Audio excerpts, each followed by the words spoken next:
A few moments later.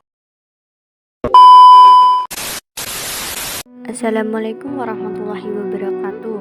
Saya dari kelas 11-3 akan menceritakan sejarah singkat Nabi Muhammad SAW. Nabi Muhammad SAW adalah nabi terakhir yang diutus oleh Allah ke muka bumi agar umat-umatnya menuju jalan yang benar. Beliau terlahir dari ibu yang bernama Siti Aminah dan ayah yang bernama Abdullah, yang dilahirkan pada hari Senin 12 Rabiul Awal atau 22 April 571 di Mekah pada tahun Fil atau tahun gajah, dan wafat pada 8 Juni 632 Masehi di Madinah dalam berusia 63 tahun. Nabi Muhammad dilahirkan pada keadaan yatim karena ketika Nabi Muhammad saat di kandungan ayahnya yaitu Abdullah telah meninggal. Nabi terlahir dari keluarga bangsawan Bani Quraisy. Nama lengkap Nabi Muhammad bin Abdullah ini merupakan seorang yang terlahir dari keluarga Bani Quraisy yang menyebarkan agama Islam. Nama Muhammad artinya orang yang terpuji. Nama ini diberikan oleh kakek tercintanya yaitu Abdul Muthalib.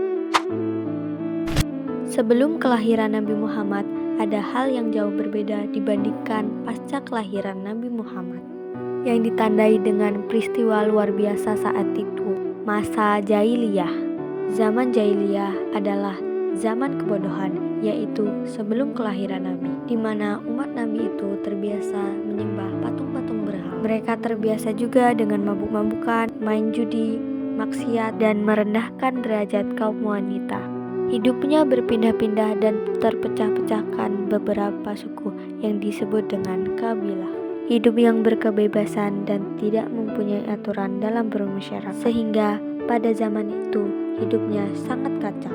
Peristiwa Tahun Gajah adalah peristiwa terjadinya penyerangan pasukan Abraha di kota Mekah pada masa kelahiran Nabi Muhammad. Pasukan Abraha yang dipimpin oleh yaitu Gubernur Syaidi Abi Yaman.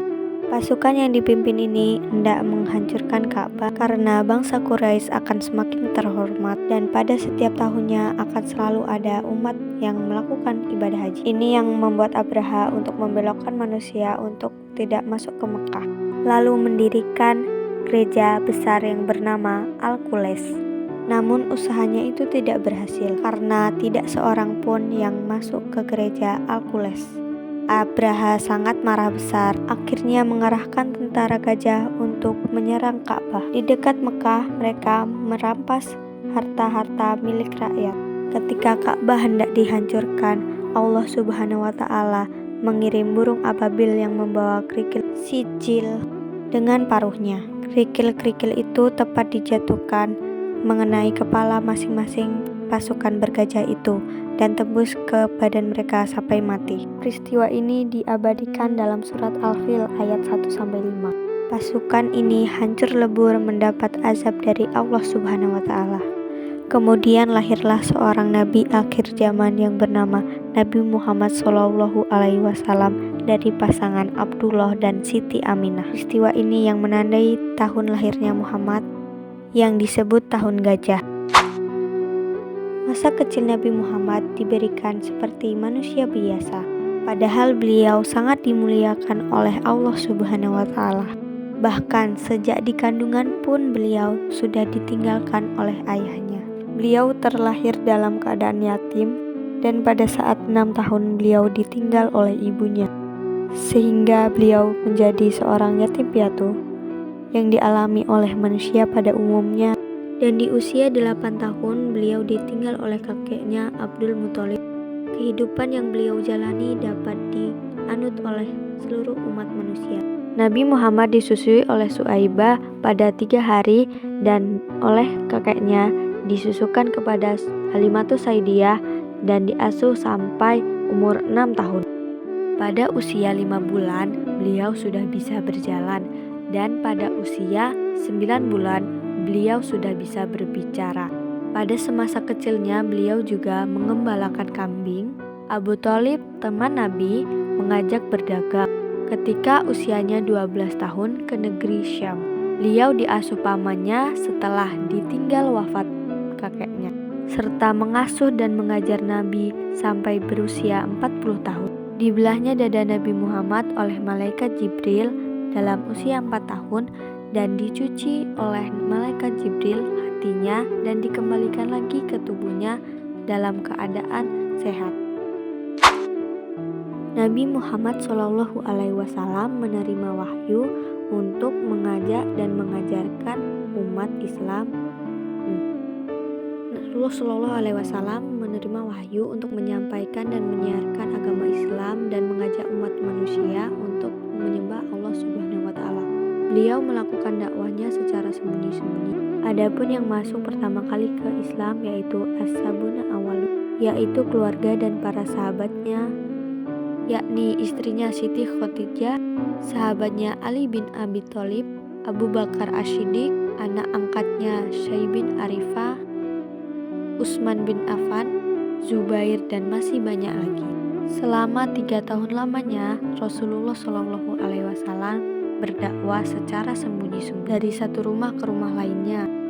Maka turunlah Al-Hijr ayat 94 yang di dalamnya berisi perintah untuk menyebarkan agama Islam secara terang-terangan. Maka dengan turunnya ayat ini, Nabi Muhammad SAW menyebarkan ajarannya secara terang-terangan.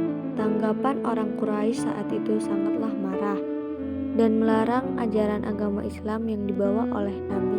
Bahkan nyawa Nabi Muhammad sangatlah terancam. Namun Nabi Muhammad dan sahabatnya sangatlah tangguh dalam menghadapi rintangan yang ada. Dengan kesabaran walaupun diejek dan dicaci maki.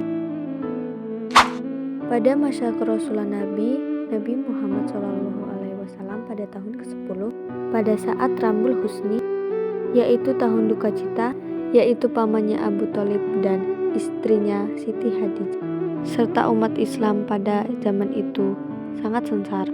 Beliau pada saat itu dijemput oleh malaikat Jibril pada Isra Mi'raj, yaitu perjalanan dari Masjidil Aqsa menuju Masjidil Haram sampai ke Sidratul Muntaha untuk menghadap Allah Subhanahu wa Ta'ala dan untuk menerima perintah sholat 5 waktu. Pada tahun 10 Hijriah, Nabi melakukan haji wada atau haji terakhir. Dalam wukufnya di Arafah, beliau menyampaikan khutbah. Dilarang melakukan penumpahan darah kecuali dengan cara yang benar. Larangan mengambil harta orang lain dengan cara yang tidak benar. Larangan memakan harta riba. Hamba saya harus diperlakukan dengan baik agar umatnya selalu berpegang teguh pada Al-Quran dan sunnah-sunnahnya. Pada saat sahabatnya Abu Bakar sedang tidak di Madinah, terjadi peristiwa yang sangat menyedihkan, yaitu Nabi Muhammad SAW wafat. Pada saat Abu Bakar diberitahu, beliau segera datang ke rumah dan menyampaikan dakwah bahwa jika menyembah Nabi Muhammad telah meninggal atau wafat. Tetapi jika menyembah Allah, Allah tidak akan wafat. Terima kasih. Wassalamualaikum warahmatullahi wabarakatuh.